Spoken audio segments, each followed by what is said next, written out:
Hello and good morning, everybody. Hello, Una. How are you doing? I see that your microphone is off. Okay, how are you doing? There we go. Very good. How are you doing? Pleasure to I'm see very you well. again. Same here, same here. Thank you for inviting me. Yeah, of course. Where are you at the moment?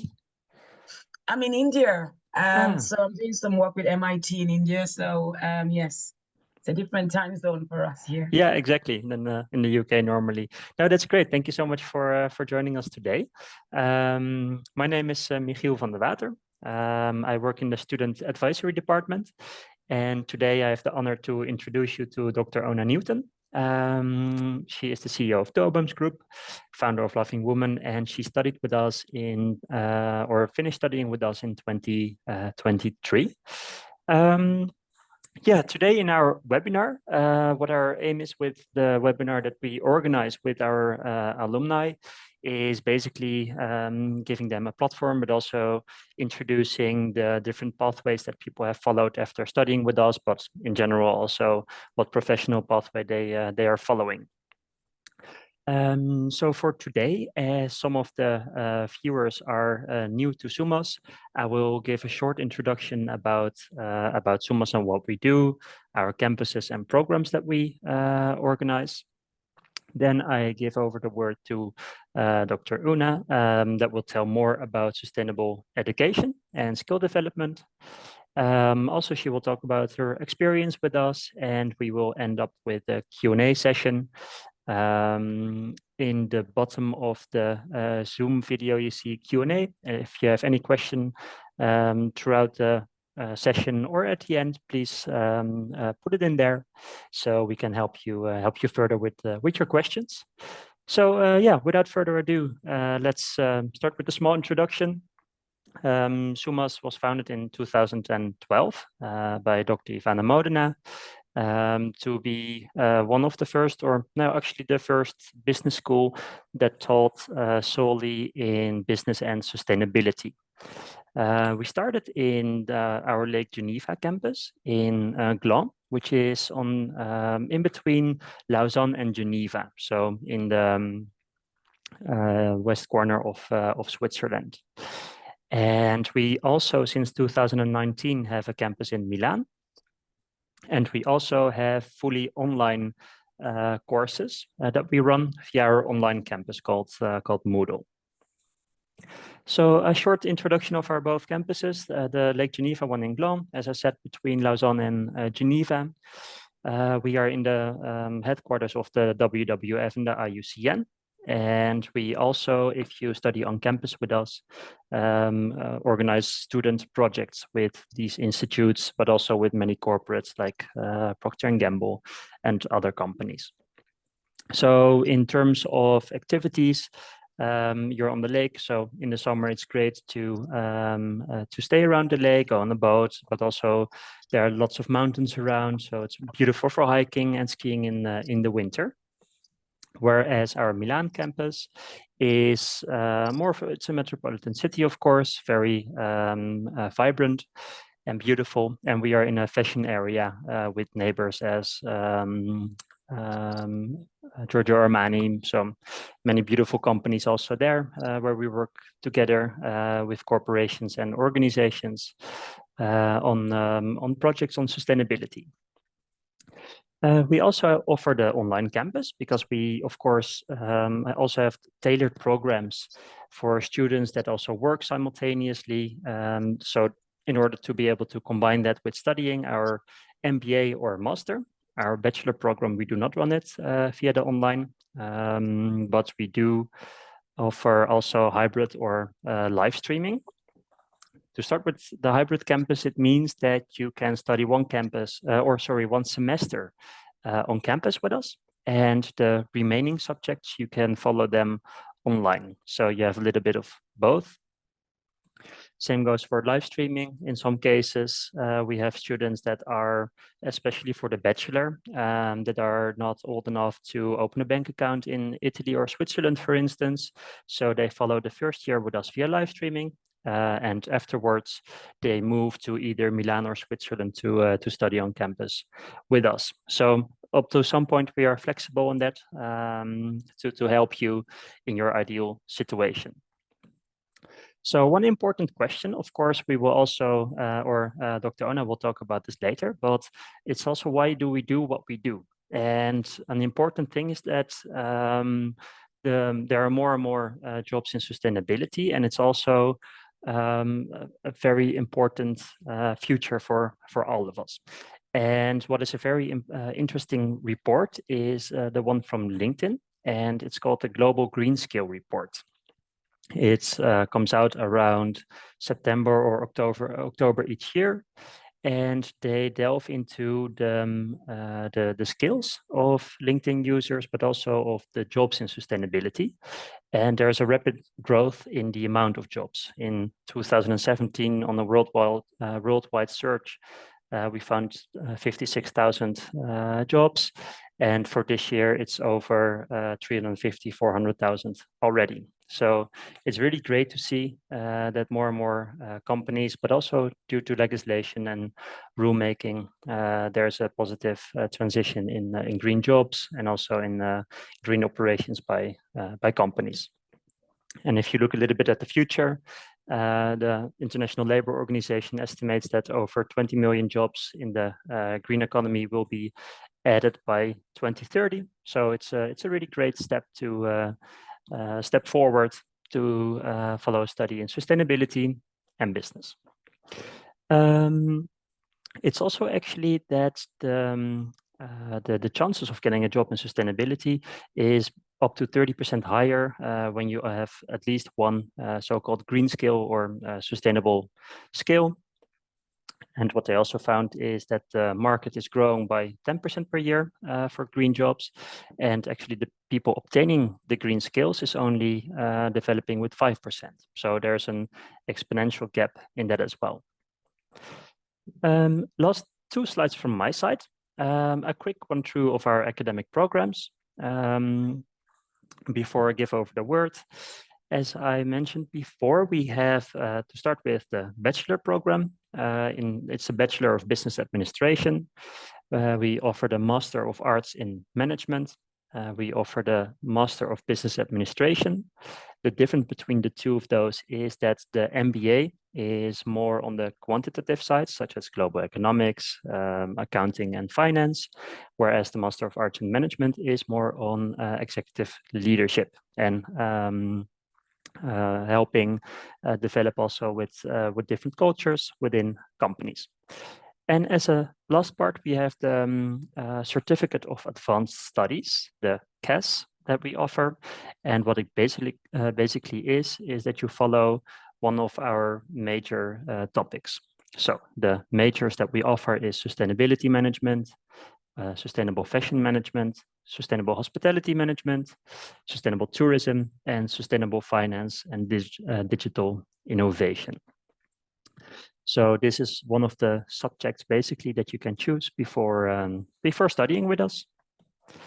Ona, what is ideal for you? Shall I keep sharing the slides, or do you want to start your own presentation? What would be most useful for you? Oh, sorry, you're muted. Can you hear me? Yes, perfect. There you are again. Okay, apologies. I kind of got cut off. So on my computer, so I'm joining on my mobile. No worries. Is it ideal then that I keep the slides and I share them for you, and you can tell me when to go to the next one? Yes. Perfect. Let's do that. Yeah. Okay. Great job. So thank you so much for that. That was really interesting. It's always good to have that presentation about SUMAS. I think about a year and a half ago, I went through the same, and I think that really wowed me, and that's why I joined SUMAS. So really, really interesting. So good afternoon, everyone.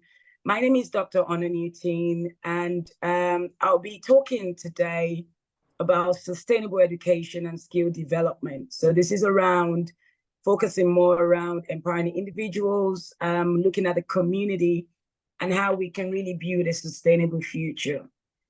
Just a brief introduction about myself. Next slide, please.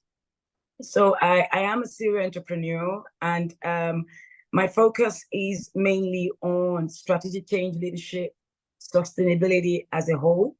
A lot of my work currently is around social impact work and social entrepreneurship kind of work. I am working to influence policy, to change policy. I'm really embedded within the educational sector to develop sustainable education, which is focused on sustainability practices, and to build a network of individuals to understand the benefit of education from a sustainability framework perspective. I do quite a number of other things. As I said, I'm a serial entrepreneur. I have a few businesses of my own. I have a fashion business, I have a food business, and I have a learning education, learning management system as well, whereby we support soft skills around key professions from a talent perspective. I do a lot of work around teaching and coaching. So currently I'm in India and I'm doing a lot of teaching around management development programs for organizations, focusing on sustainability, strategy, and leadership as well. And lastly, as was mentioned, the founder of a non-profit organization called Laughing Women, which is a faith-inspired charity, started about 7 years ago. We're currently established in 15 countries, and we're really strong on pushing together that sustainability factor from a social impact perspective. But apart from that, we do other things. So you can check us out later. Next slide, please. And that's my LinkedIn. You can follow me on LinkedIn if you want to know a bit more about me. Okay, so next slide, please. Thank you. I can hardly see the screen, so I'm logging back into my desktop. In the meantime, let me see. Fantastic. So today we're talking about sustainable education, and I think I would like to start the presentation today around what is the justification? Why exactly does that need to happen? And there's a couple of things that I would really like to talk about. It's the access to quality education. A lot around vocational training is extremely paramount if we start to look at sustainability and the challenges that we face, both now and the future. The justification around this is that this education will help us sustain that knowledge of addressing climate change, building a network of individuals from really a young age to understand the value of sustainability and what they need to know. And it's interesting that I'm also writing some books for age 7 to 11 on sustainability, just to start to build their knowledge on sustainability. And I feel that the justification spans across different age groups, different segments, and it's very difficult to look at one size fits all. So you can look at it on a corporate front and address some things. You can look at it on a community front and address some things. You can look at it on a non-profit front and address some things. So the different areas that this challenge can be focused on. Today, I'm going to really focus on the local community, but I'm addressing education as a whole. What are the key values? What exactly is important? The access to education, I think, what really, really makes it so important.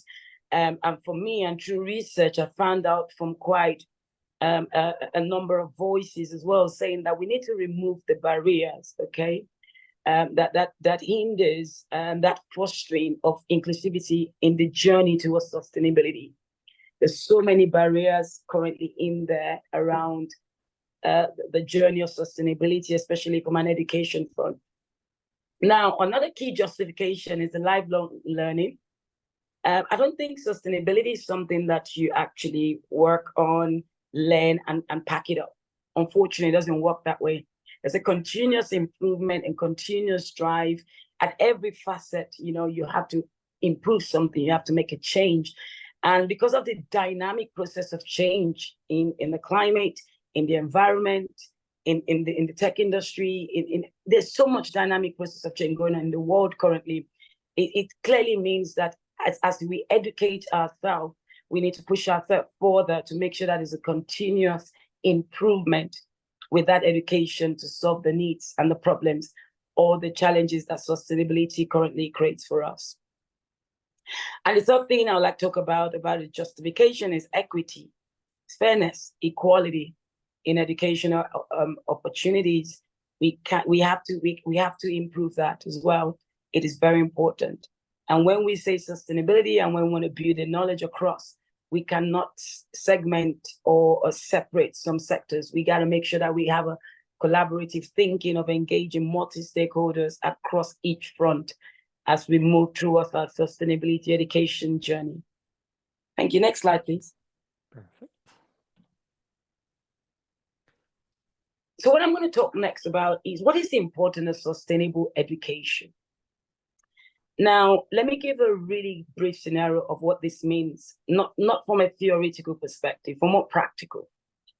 So I'm a CEO of a company called Tobams Group, and I started, Tobams Group was started many years ago, but recently I entirely changed the business model of who we are. We're a consulting company, but I changed the business model because I wanted to focus on two things. I wanted to focus on underrepresented talents, how to get them educated to a level whereby they can have multiple opportunities.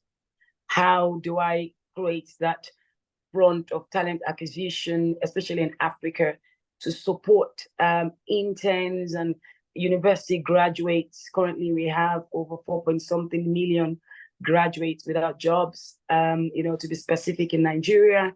And I was thinking, what is the problem? And I did another research and I found out that it's the fact that there's no that experience, the soft skills are not there, and culture is a barrier. Culture eats everything for breakfast, even eats sustainability for breakfast.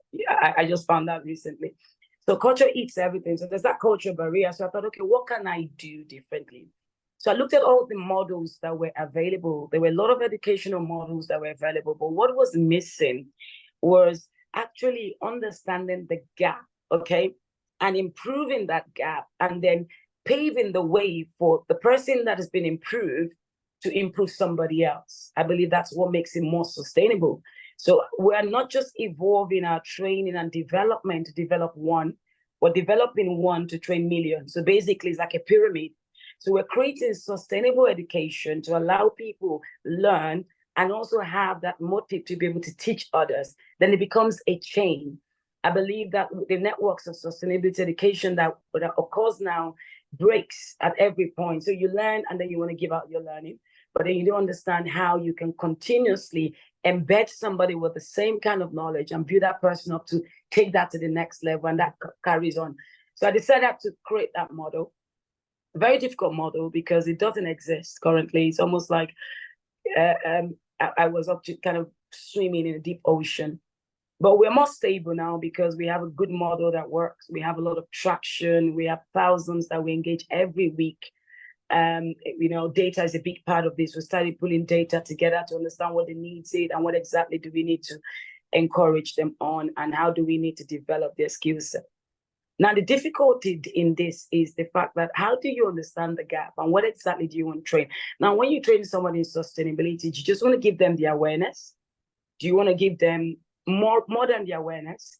Do you want to equip them to go and make a difference in the community? So the different kinds of learning that is available. So it's very important when anyone is taking up an initiative to do this, you must understand what exactly is the gap you're trying to address within the sustainable education front. But here, let's talk about the importance. One of the key things for me is addressing complex sustainability challenges. And in Africa, to be precise, Nigeria, one of the biggest problem with the social impact element is that gap in education, where people are they're being educated, but then they're not able to push forward to the next level. So we have a lot of talents, just self-taught talent, just sitting down and not being able to get a good job. And even if they do, they are poorly paid, and their talents are not improved, so they become stagnant and all of that. So the most important thing is extremely vital for anyone looking into developing sustainable education to make sure that you're addressing the complex sustainability challenges. So basically, you're educating individuals and about interconnected issues, things like climate change and social inequity and all of that stuff. What are the benefits? Environmental stewardship. So you're promoting responsible behavior, you're mitigating climate change, you're preserving biodiversity, you're conserving resources. Okay, extremely important. Let's look at it from a more of a social equity perspective, which I've mentioned earlier. Just ensuring there's equal access to education and empowering marginalized community to make sure that we can make a decision about what we want our education to be in the future. Next slide, please. And thank you so much for this. Of course, happy to help. Okay, so how do we, so let's take one side of it. Let's say we're focusing on access to quality education. How do you create that? It's a problem. It's a gap. How do we fix this? So I think before we even think about it, let's focus on what exactly are the problems? What are the challenges that are really faced by this marginalized community? The most important is limited resources. Now, I'm writing a curriculum for sustainability, leadership, and strategy from age 7 to 11. So I'm working with policyholders. I'm working with different education sectors to develop this, not just in Africa, all over the world. Now, why did I decide to do this? Okay, I visited some schools recently, and it was more focused in a local community. And I spoke to about 10 children between 8 and 10. And I asked them about sustainability. What did they understand by it? A lot of them could hardly tell me anything. So that's a problem, okay? Then I asked them about leadership. They knew a bit more about leadership because they understand that from a concept of having, you know, maybe the president or the prime minister. And what really broke my heart when I asked the question was, I asked, do you think you can be a leader? And they all went, yes, very excited. And then I asked the second question, what do you think are the barriers that can stop you from being a leader? Now, you expect that a child that young would just laugh and say nothing, or maybe just say something like, you know, that you probably wouldn't expect as more strategic. And what blew my mind about that answer, the answer that I was given across these 10 children, was about limited resources. They actually identify the fact that what will hinder them is either their upbringing or the fact that they have limited resources. They called on the socio-economic barriers, financial constraints, and poverty. So, you know, it's so interesting that a child that young, between 8 and 10, can give you the same answer.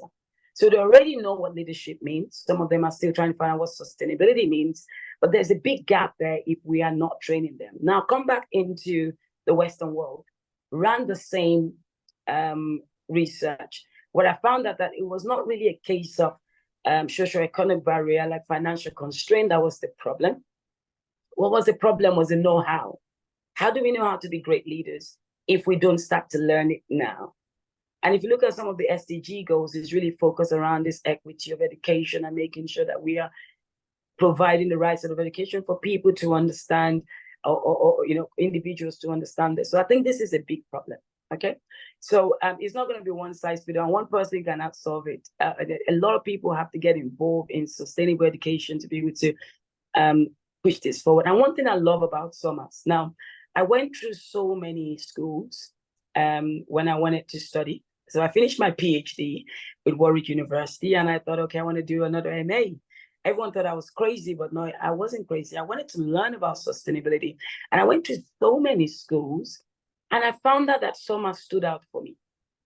And I'm a very meticulous person. So I'm not just saying this because SUMAS is here. I'm saying this because that's fact, okay? And I discovered that every other school had just a little bit of sustainability. That is a growing thing, right? It's a growing thing. Everyone is developing it as they go daily. And I felt like it was very subjective. So it was very limited to one thing. They were not all focused on sustainability. And they cannot be. You can't blame them, okay? Because it's a new era and they have to incorporate it. So they were still struggling to incorporate sustainability, while the likes of SUMAS is sustainability. They live and they breathe sustainability. So that was very interesting for me.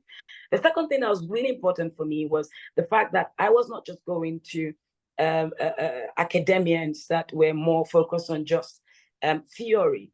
There were more live people that have been through the journey of sustainability consultants themselves that understood not just what sustainability meant, but the ability to embed it in your daily life and also in your place of work and also to improve your career. So I thought, yes, I'm going there. So that's why I went to SUMAS. And why am I saying this? Because obviously, at some point, because sustainability is such a big area, it is very difficult to find a school that focuses just on this and just build that up on the different facets. So then let's come back to my presentation. The same problem is if we don't find out what the problem really is around the gap of education in this marginalized community, it's very difficult to solve a problem. So I'm all in, just like I'm a mini kind of SUMAS, the model of into education and building this up. And it's tough, but I know that we'll get there because we have the right structure in place, okay? And there's also geographical isolation as well, which obviously many rural, remote communities face. If you follow me on LinkedIn, I do write every week, I write a newsletter on sustainability, just the learning, it's free learning. You can get a lot of information there around that as well. Let's go to the next slide, please. So let's look at strategies, okay? So we've looked at the challenges. So what are the strategies that we can employ? Community engagement. It's a very powerful tool. I've run that in about 13 countries currently. And the model that I have is empowering others, like I said, to carry it on because it's not a thing that I have to be there always. So we started training individuals in sustainability and teaching them how to understand the basics, and especially something like in Africa, we're very big on a secular economy and all of that stuff. So we're really pushing out and just giving basic education at all levels. Mobile learning solutions, I mentioned earlier, just having like a learning management system, basic, get people to go and learn on there. Most of the courses are kind of very basic. So it's not like an accredited stuff like you get with SUMAS. It's just really basic. What is sustainability? How do you get involved in your local community? What projects can you solve? What is your take on this and things like that? Scholarship and financial aid. So for people that want to advance a bit more, that is also an important area strategy that we can that they can be supported on. I don't focus on that currently because obviously I don't have the aids to do that. But for the mobile learning solution and the community engagement is something I'm really big in. And sorry for that. And then we have the infrastructure development. I guess this is where the likes of SUMAS comes in to obviously build more vocational training centers and, you know, improve access to education and all of that. Thank you so much. Next slide, please. So let's look at the development of sustainable skills and knowledge. What are the core areas? What are the core areas that we want to develop? There are many areas, but I feel that these three areas are extremely crucial: environmental conservation, renewable energy, and then green technology. Next slide, please. So let's first of all look at how we integrate this. So these three things that I've mentioned, how do we integrate these things? The first thing I'll look at is integration into education curricula, okay? So how do we embed sustainability principles into traditional subjects, science, maths? So I'm now looking at it from a much lower level, so secondary school, okay? That's where I found the gap, more of the secondary schools and the local communities and the primary schools. So these can ways that we can incorporate some of these great areas into. Development of specialized courses or models focused on sustainable skills and knowledge. I think, as I mentioned earlier, really basic stuff that we could engage the community with. And then encouraging interdisciplinary learning to explore the interconnections of environmental, social, and economic systems. I think I mentioned that as well. So that's kind of not silo learning, that integrating learning around, you know, one person gets empowered and then they empower the next person, and it keeps working like that in a pyramid. Next slide, please. Another way that we could develop sustainable skills and knowledge is through practical learning initiatives. I think that there's a massive gap here. So I'm currently mentoring about 50 candidates. They applied for something that I gave out to just train them on sustainability, the basic sustainability fundamentals. And I remember that one of the first cohorts that we had, I asked the question, I said, what exactly do you think that your expectations are? And they were like, we've done a lot of things, we've read a lot of stuff on sustainability. We want to get into it, practical, hands-on project. That's why I went to SUMAS. SUMAS gave me that opportunity to leverage with an external organization to do my sustainability project with them. And I actually had live stakeholders in my project that I was dealing with. We actually had a sustainability project, which is fantastic. So again, that's at the higher institutional level. But okay, at the lower level as well, it's very important that we start to create these hands-on projects for field trips to engage students in real-world sustainability challenges, collaboration with industry partners to provide experimental learning. So SUMAS currently does this, which is fantastic. I really enjoyed it. In fact, I was a bit of an Oliver Twist. So I had one option of a company, and I asked if I can take two. So I took two, and at some point, my professor was like, okay, Ona, you got to drop one. I think you're overloaded.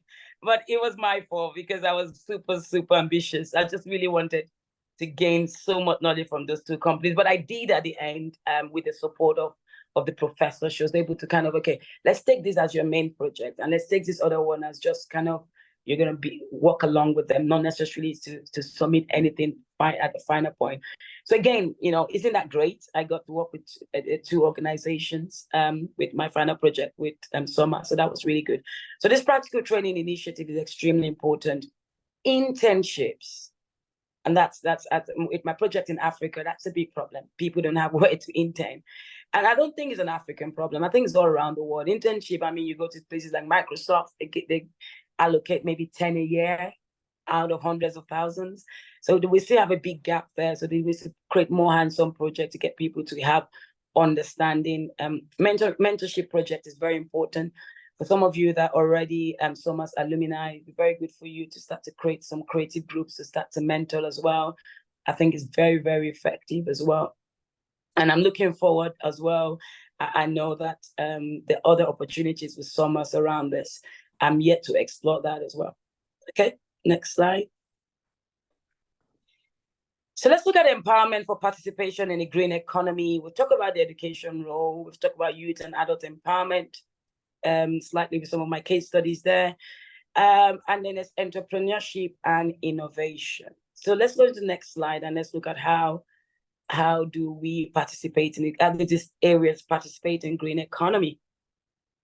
So when we look at it from an educational role perspective, it's to provide comprehensive understanding of sustainability principles, eco-friendly technologies, looking at that as well, equip individuals with the knowledge. We've talked about that on several slides here. Youth and adult empowerment, empower the youth to become more environmental conscious leaders and change agents, and assist adults. And this is where I want to touch on a bit more. So I have another subset of individuals that are really, some of them are like widows, some of them are slightly elderly, but they are very adventurous and they want to do stuff and they want to, so we run some local projects within the community where we get them to recycle a lot of stuff together, and then they could make things with those recycled things that they get to bring together. So that's another way of green jobs. I call it the green jobs. We're training these local communities, slightly adults, to get a bit more around sustainable education. And the final element on here on this slide is entrepreneurship and innovation. This is massive. I found out that as an entrepreneur myself, and I was at the G20 India, was it last year? And I spoke on this actually during the G20 about entrepreneurship, how we need to make sure we close that gap of future entrepreneurs and current entrepreneurs to apply sustainability principle when they're designing the concept of their ideas. It is extremely important. Sustainability currently is not known as something people want to effect. Some do it because obviously they want to gain attraction. So you heard about the greenwashing and all of that stuff. But the main core principle is to apply these principles even before you start to kind of evoke your concept of your idea. How can I make sure that I'm green? How can I make sure that I'm environmental friendly? I think there's a big gap there. Again, now that's areas we can empower a lot of entrepreneurs around their key innovation on that level as well. Next slide. So outcome, I'm just outcome, so basically here is just really high level. What are key strategies for this access? So community outreach, we talked about that. I just want to show you an example of what I've been working on this outcome. So next slide, please. So this is an example of a project. So, and I've talked about this in a way, but let's just look at what the project was the initiative was. So it was, the project was to implement community-driven initiative to establish schools in remote villages, providing access to education for hundreds of children. The initiative one was to offer scholarship and mentorship program to disadvantaged students, enable them to pursue vocational learning and secure employment opportunities. Digital learning initiative, develop online learning platforms. So currently here, the pilot was a success. So we had a little pilot. And now I am working with top universities across different parts of the world to see whether they could see the success of this pilot and see if they could partner with us. So I'm building strategic partnerships on this particular outcome. The next one, do we have outcomes? See, next slide. Yeah. Thank you. The second one was around core skill area, environmental conservation, as I mentioned earlier, renewable energy, green technology. So resilience and promoting sustainability development. Sorry, Ona, there was Yeah. a small interruption of the network. I think, could you start again with this slide? Oh, I'm sorry. Did I break off a bit? Yeah, I think so. So just to be sure. Oh, I'm sorry. Yeah. Please let me know anytime I break off. I'm so sorry. Yeah, Okay, it was the first time. Okay, all right, great job. So I was worried about that, but thank God that it's just once. Okay, all right. So the outcome 2 for us, we're focusing on core skill areas. I mentioned this earlier: environmental conservation, renewable energy, green technology. So the impact on individuals and community, we're looking at empowering individuals to adopt environmental friendly practices. And some of you might ask the question later, what does this mean? So I was going to put pictures, so I'm really sorry I didn't get to because of time bandwidth. We had where people didn't have an understanding. So let me talk about myself. I live in the United Kingdom, although I travel everywhere at some point. But my main base is United Kingdom, okay? So we have 3 beams, okay? They give us the green, the brown, and the blue. So the green, it's for perishable stuff. No, the green actually, no, I lie. The green is not perishable stuff. The blue is recyclable stuff. The gray, it's perishable stuff. And then the green is grass and all of that stuff. Now, local communities don't have that understanding. They just have one dumping ground that they dump everything. Okay, so we started this project whereby we give, we started with children actually, and we give them like an award system. So they find out that on their way to school, and when they find things around within the local community, we have this big like bin-like items with labels on it, and they support with the community to clean it up and after school and all of that stuff. And we give them rewards for that. They get points systems and all of that. So I'm just so excited. They can tell you what sustainability is with their eyes closed, and just kind of the basic fundamentals. So those are the kind of little projects that we have in place there. Fostering innovation and problem solving skills. We focus on much older talents, youths, to allow them. A lot of them have got innovative ideas of creating things like borehole systems to improve water in the community. So we start to talk to them about how innovative they can get and supply some practical sustainability knowledge for them on that. Enhancing community resilience and promoting sustainability development, making sure that we're tackling every level, not just tackling the adults or the youth or the younger ones, every level. We have programs for them, which is really, really interesting. Equipping individuals with skills needed for green job opportunities. We're working with the government and policymakers to make sure that we can supply and allow individuals within these communities have access to green jobs, which they can really do, some of them with their eyes closed, because they have the willingness to learn. And that's why this education is so important. And then cultivate a culture of environmental stewardship and responsibility, It's just everyone is responsible. So that we go into a community and you see like a two-year-old say, pick it up, don't drop that there. That's fantastic, okay? You know, put it in the right place and all of that stuff. So those are kind of the measure of success for us, which is really, really important. And for me, it goes a long way because I'm working bottom up. So my sustainability approach on education is very bottom up oriented, which can be extremely difficult. I started off with top bottom. So I've worked with executives to design all their sustainability plans across boards, governance. And now I'm working bottom up. Oh, I still do a lot of top bottom as well. I just wrote a paper with a professor in Africa on COP28, what it means for boards. So watch out for that. I think that should be out in the next 2 weeks or so. All right, next slide, please.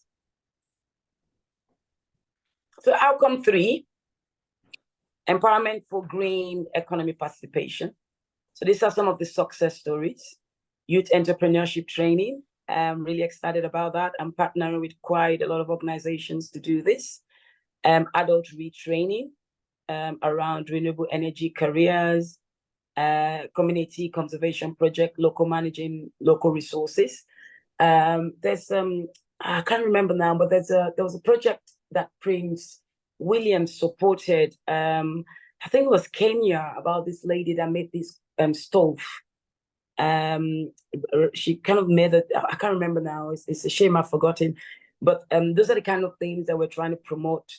Less use of firewood and all of that stuff. Train them how to use, understand renewable energy and how to conserve energy and all of that stuff. So there's a lot of programs going around there. The long-term benefit is job creation. Okay, so that was one of the SGT stuff. Business opportunities, climate change, protecting ecosystems, empowering individuals to be inclusive and resilient within their community. I remember I worked with a hotel. They're quite big. I think SUMAS gave me that opportunity, actually. I wouldn't mention their names, but I was talking to the CIO, and part of my project with SUMAS was to develop a business model integration and change for them to be more aware of the social impact side. For ESG, there's a lot on environmental, there's a lot on governance, in fact, too much on governance, too much, but there's not a lot on social impact, which is a pain. And many organizations are looking for ways. So I supported this organization to design a business model for them to use in the future to be able to embed more social impact work within their sustainability strategies for the organization. So that was really good as well. And that's part of the green economy participation. Next slide, please. So in conclusion, let's do some recap of this, okay? We can go on and on sustainable education. And I think what is interesting about this is each person in your own little way, you can do something at any level that you want to challenge this. It could be within an organization, it could be within corporate organization, non-profit, it could be more local, marginalized community, underrepresented communities. It could just be through strategic partnerships. There are very different avenues that we could initiate. It could be out at your workplace with your employees, if you have a very senior role, or with your team. So there were various ways that this sustainable education it's quite vast. I have a program, this presentation, to focus more on community stuff, but I don't want the main point to be missed out, okay? That sustainable education is essential, okay? For equipping individuals with the knowledge and the skills so that we can be able to address challenges effectively, okay?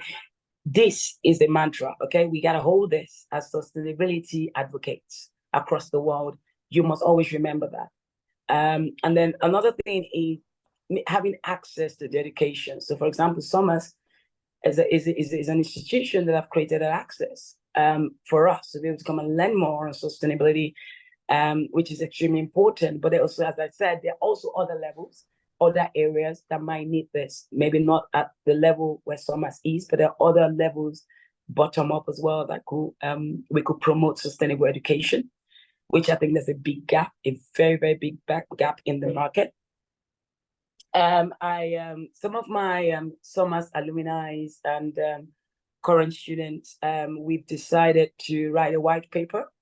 So I proposed this to them, I think a couple of days ago, and I got about 5 or 7 interested who want to write a white paper on something similar on the future of education and sustainability. So I'm really looking forward. So this is what SUMAS gives you, right? Just that opportunity to network with like-minded individuals.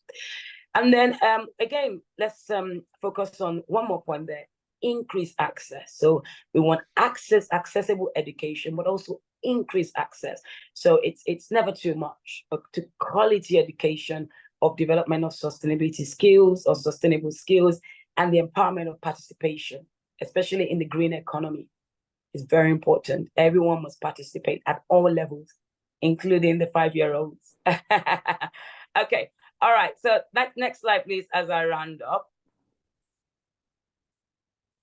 So call to action: importance of sustainable education for better future. So let's integrate sustainability into education systems at all levels, encourage collaborations among educators, policymakers, community to prioritize sustainable education initiatives, and advocate for long life learning and equitable access for education for all individuals. I think that'll be all. And my next slide is just to talk a bit more about SUMAS. So I think I'd already given a high-level overview of why SUMAS. As I said earlier, I really wanted a place that was just focused on sustainability. So everywhere I turn, there's the mindset, there's so much passion. I had so much projects when I was doing my MAM, and the various groups of projects, and it was so powerful. The mindset of individuals, how they were so interested in sustainability, it blew my mind. So for me, I felt that I couldn't have gotten that somewhere else. Okay, you might just get a small subset, but here was a large subset, okay, of different people at different, and everyone was passionate about it. So that's one thing I really, really enjoyed with SUMAS, that there was that specialized focus. So very unique specialization was in sustainability management for me, because that's what I did, but other areas as well. At some point, I didn't know what to go for, whether fashion, because I was into fashion, or whether, other areas, but I went up for the management bit, but it was fantastic. I love the practical emphasis. I've talked about the projects there. I love the cutting edge curriculum. So we're not just looking at academias only, we're looking at people that have consultancy background with the right knowledge as well. And then obviously global leaders. Okay. So they were, everyone that I met in SUMAS had something already to do with sustainability, and they were so passionate about it, or some people were just trying to climb up into it and all of that stuff. So and for me, that's the perception of global leaders. That's what we are. If we're coming together with a strong mindset to meet the same goal, so it makes us global leaders. So that was also something really strong around SUMAS, recognizing obviously global leaders in sustainable education. And then finally, networking opportunities. Like I said, I'm writing a white paper with my fellow colleagues, but other networking opportunities as well with SUMAS. There's quite a lot. So thank you so much for the opportunity to speak today. I hope I've been able to encourage someone about sustainable education, and most certainly. Let's hope that we have the best in the future. Thank you. Thank you so much, Ona. This was very interesting. And it's very impressive how many things you hold up in the air at the same time. I see I see that we have also some questions and also words of appreciation in the chat. And also I saw that Gilbert raised his hand. Gilbert, may I ask you to ask your question in the Q&A so I can speak it out loud, and either Ona or me will be able to answer it then. To look at some of the questions, Marina is asking about the title of Sustainable Tourism Management, our MAM or the MBA. I don't know if you have a specific question about it, but I can send you more information on that program. So I will do that shortly after our webinar. Then we have Erica. You have a PhD in impact of climate and land use and interested in one of the CAS programs. So it would be great to set up a call. So I will also reach out to you right after our webinar. Then there is Catherine. Regarding the learning programs on environmental conservation, do you present the challenges and opportunities regarding sourcing of natural ingredients used in cosmetics and skincare products, such as shea butter, argan oil, and lots of natural ingredients for the beauty industry, is from different countries in Africa? So I guess it's an important point to raise. I'm not sure if this is for Una or for us. In general, from our side, we have one course that delves into green production. So it really, of course, sustainability starts at the source. So indeed, what you are saying is very important, and also part of the curriculum is what materials you should use or what materials you should avoid more specifically. To operate in a more sustainable way. And I also suppose that Ona integrates this in the curriculum for the people. That's great. Then there is an attendee that asks to connect on LinkedIn, so that's great. I would highly recommend following Ona. If you look on LinkedIn, it's Dr. Ona Newton. It's very interesting. I was especially intrigued by the series of books you were writing for children. I already told you, but it's so cool to have them. Yeah, could you talk give a small introduction about that books or those books? Yes.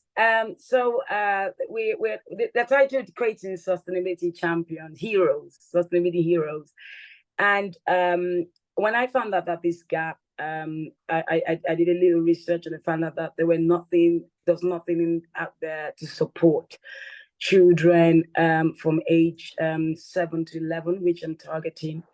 I went into some schools and asked if they had sustainability books that exist for children, and I got a lot of no's, so I decided to start to write. So the book is really very simplistic way of making them understand things like climate change, the impact, and it also takes their mindset into thinking about how they can help their community as well.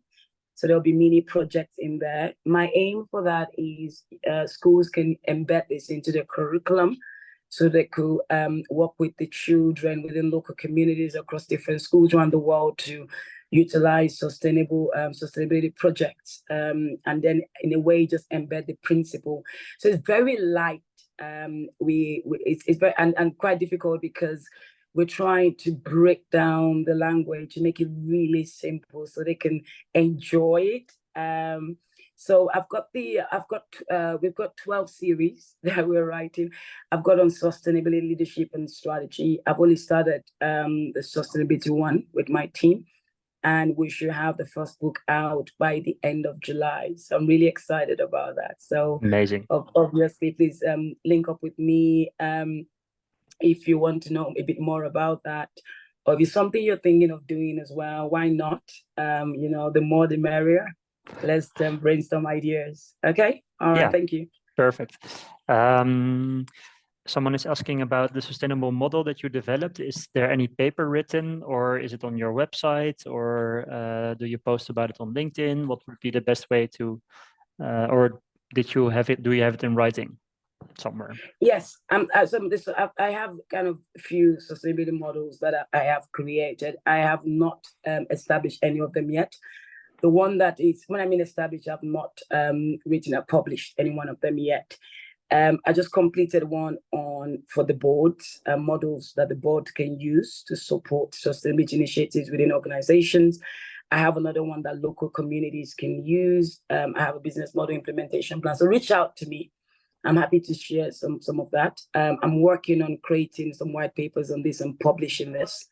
I wanted to do it on my own, but I felt like maybe if I partner with one or two people. So I'm talking to one or two key sustainability experts as well, and they're very interested in partnering with me to write this, because then it's more knowledge. That's why I haven't released any of them, but the models are available. If you reach out to me, we could talk more about that. Okay, perfect. So reach out. Then there's Catherine saying that thank you very much for the presentation, really interesting. Amina, thank you for the great insights into the fantastic work you do. How do you find managing your full-time job with the course load? Is that a question for me? Yeah. I think that it's interesting, though. That's a very good question. I think the way that SUMAS has spaced their work gives you that opportunity of flexibility. But I think the first key thing for me was I knew it was going to be extra work for me as an individual. So I had to build my mindset to understand that. That was the first thing. So as an individual, I think that's the first thing. It's not, oh, I can manage the both because it will be the same thing. It's not. You're embarking on another area of work. It will require a bit of your time. But for me, I was given at least about 2 hours, 3 hours, 2 hours a day. Some days I go longer, and that was me. I think if you really target your timing well, you should be able, because we get to submit our assignments every week, and then we have discussions, and you have reading materials and all of that. So for me, I decided to give about 2 hours, every day, but it's a bit excessive. You could do less. So I think maybe about 4 hours a week would do. But I think it's very subjective, depending on the kind of learner that you are. If you were a learner that likes to take your time, then I presume you give it a bit more time. If you're someone that can just grab things easily, then maybe you can try the first week and see how you get on and then manage your time. But please don't just say it's 2 hours, it's 3 hours. Build your own kind of way of working with it. But I guess 2 hours is sufficient, I think.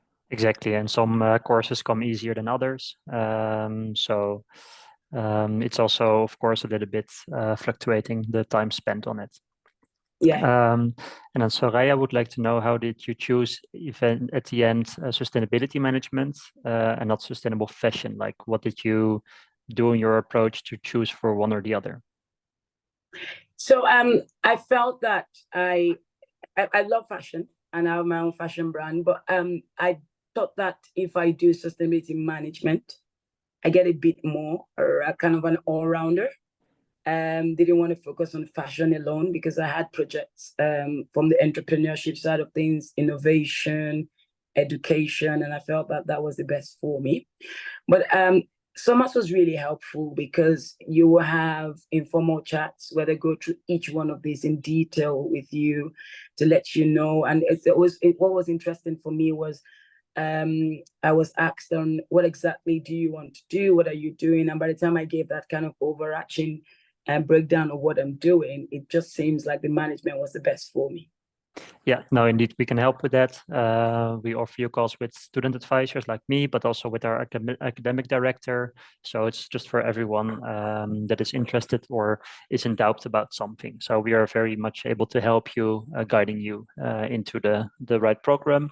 But also, if you compare the sustainable fashion and sustainability management, actually there are only 3 subjects that are different. So, for instance, in sustainability management, we look into green production. And in fashion, for instance, we focus on developing and designing and developing sustainable fashion and setting up business models in the luxury sector. So there's not too much difference. The core courses are the same. Maybe the projects are more focused on fashion companies. But yeah, again, we are very much able to help you with your choice. Then we have a question to you from Gilbert. Thank you for the good presentation. Who is responsible that project, and when do you see that the green economy is possible in Africa?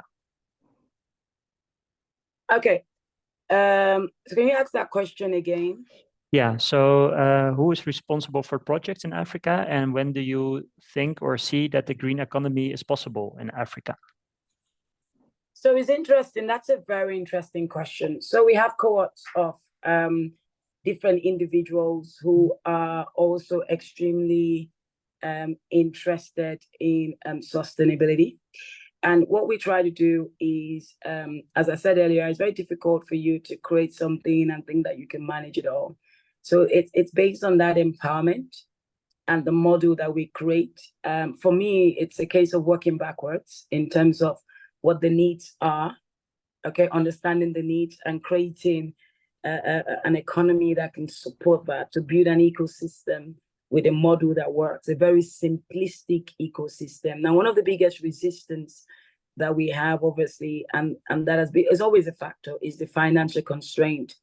But we build projects that does not require heavy financial burden, okay? It's a very simplistic project, like just going ahead and teaching people how to be more sustainable, or how to embed sustainable practices, and then asking them to go and do projects, or looking at case studies, or using areas to kind of areas within the community to allow people to work in there as projects. So it's almost like you present a model to a community and they see the benefit, okay? Because you're working backwards, you're looking at the needs, and then you're bringing that and then presenting kind of line of work and structure for the community, working with community chiefs and leaders in the community. No leader will refuse this kind of help. But the most important thing is that in the past, especially in Africa, you mentioned Africa, a lot of people go into these communities for their own benefit. And I think the resistance is always there from some local communities. What is in for us? Well, so by we working backwards with our model, saying, look, this is your gap. Can we help you? Can we support you? Can we give us representative? So there's something called multi-stakeholder engagement. I think is a powerful tool, bringing people together and empower them to do things. So I think once they start to see that benefit, and then what we do, we have partnerships with government, whereby when they see that a community is really, really interested in making the community more sustainable, then they can offer grants and more support. So we paved the way by little projects. And once they succeed, we measure the success, we record the success, we inform the partners of the success and how determined the community is to take the next level. And then things like governmental projects can come in. It's not always one size fits all. It could be quite difficult anyway, but at least we're making headway. But our dream is that we can empower these communities and other stronger partnerships can come in and take this forward for us. That sounds like perfect. Okay. So I reserved 1 hour of your time. We're already running a little bit late, but there are quite some more questions to answer. What I don't know how your schedule is right now, but maybe we can do 1 or 2 more questions to round it up. Fine. Or yeah, that's fine. Yeah. Perfect. It's great to have so many questions and nice interactions with the viewers. So one quick easy question is that some people would love to order the books that you're writing. Is it possible also? Do you sell it in Europe or only Yeah, so we're going to put them on Amazon. On Amazon, okay, great. Yes. So great tip. Follow so I will work with SUMAS to, if you have I work with, once we release the books, then I will work in partnership with SUMAS, and you can send the link out or something to them. Perfect, yeah, let's do that. Yeah. So follow us, follow Ona on LinkedIn, so that you will be I have to leave. Okay, so yeah, follow us and her to be updated. Then there is a question from Alessia. She runs an NGO. So also please, Alessia, connect with Ona on LinkedIn. Thank you so much for the presentation. I was particularly fascinated by the aspect related to the active work with the community. I would like to ask, once you understand the gap in your community, how do you get to start? What concrete actions or activities can be implemented in the community? And I think that's another very, very, very important question. I think I think what we do is, like I said earlier, it's very difficult for, I mean, a lot of organizations that do something similar to us, their models are quite different. So they already have a thing in their head what they want to do, okay? It's not a bad model, don't get me wrong. But I feel that on doing an assessment of the community is extremely important. Okay, so we tend to do an assessment to understand what the gap is. And then once we understand the gap, we prioritize what it will be most effective as a prioritization. We'll prioritize what will be more engaging as a prioritization. We'll prioritize what will be more rewarding as a prioritization, okay? We'll prioritize where we can make quick wins, okay? It's very important, quick wins. One great thing about sustainability is that obviously there's that continuous improvement of work. but there's also to be able to implement quick wins that are sustainable, okay, that you can evolve, not quick wins just for the sake of it, to make a name or to just make people see that we're doing something. No, it's quick wins that can evolve. So we build quick wins, okay, around some of these projects, and then we say, okay, let's do this, and we test run it, okay. So one thing with local communities that we are very careful about, we don't want to impose things on them. When the model that I created, when people don't enjoy what they do, when they don't see the value, a lot of projects come in and you impose value on them, you make them think that this is valuable. But if they don't see that it's valuable, you will never get their interest. So it's the same resistance you get in a corporate organization. Every person that is an important stakeholder must understand the value, okay? So for us, we make them see the value, and then we embed their interest into that and say, what do you think? How do we do this? We engage communities to ask them, what do you think is the best way? These guys want to feel as part of this project as well. We do get some resistance, obviously, because some people just think it's a money-making machine, especially for local communities. But then you get some people with huge interest because they see the benefit that they can learn as well, and they can improve their community.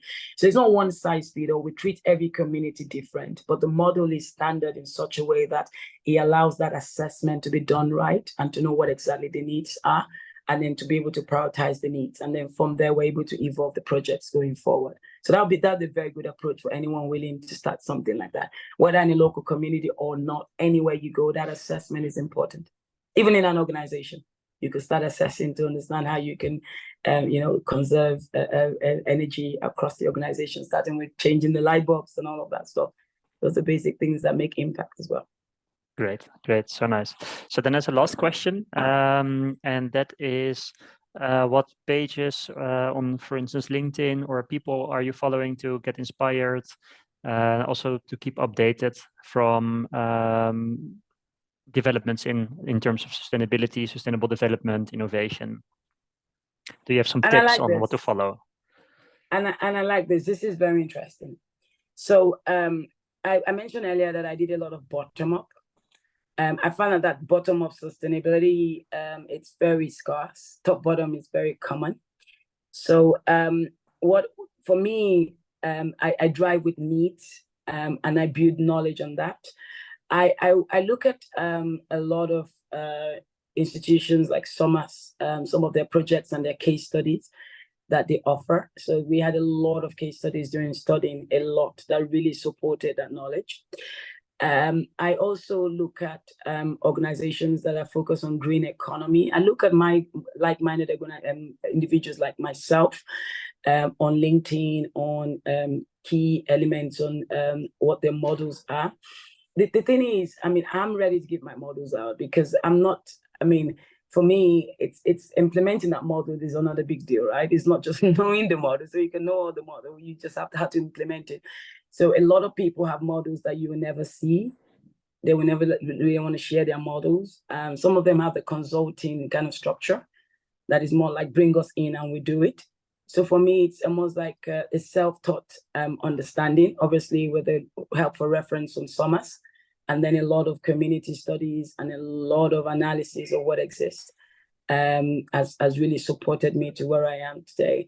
And I think apart from just getting knowledge base from different institutions and people that do similar stuff, data is quite crucial. So I would suggest that anyone willing to go into this, start to gather your data, because I think it's the biggest step to really understand the needs at whatever sustainability initiative you're trying to implement. Data is really crucial. Okay, no, that's great. It's also nice to follow companies that are what I like to read about. I'm interested in entrepreneurship and platforms that are being built around sustainability. Also, actually, the European Commission shares a lot of nice, mainly on legislation, but about developments that they want to implement in Europe, because I think on a worldwide scale, the European Commission or Europe is quite forward, right? Or more ahead than other continents. Do you agree on that, Ona? Yes, and the UN as well. I forgot that. They're one of my biggest followers, the UN. They're very big on, Yeah, the Global Compact, but also in general, the UN, they have really cool initiatives and they share a lot of information, and I think they're very good in clear communication on a complex matter. So that's also a tip. Yeah. Okay. Thank you so much, everyone, for attending.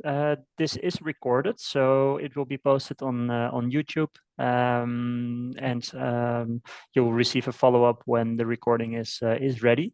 It was great having you. There are some more questions open that we are for now unable to answer in terms of time, but I will reach out personally for scheduling a meeting with me for helping you on a personal level. So I really want to thank Ona in the name of everyone here attending today. It was so great having you. Have a good time in India, and we will see you in June during the graduation ceremony. No worries. I'm looking forward to it. Thank you, guys. Thanks for joining. Thank you so much, everybody. Bye-bye. See ya. Bye-bye.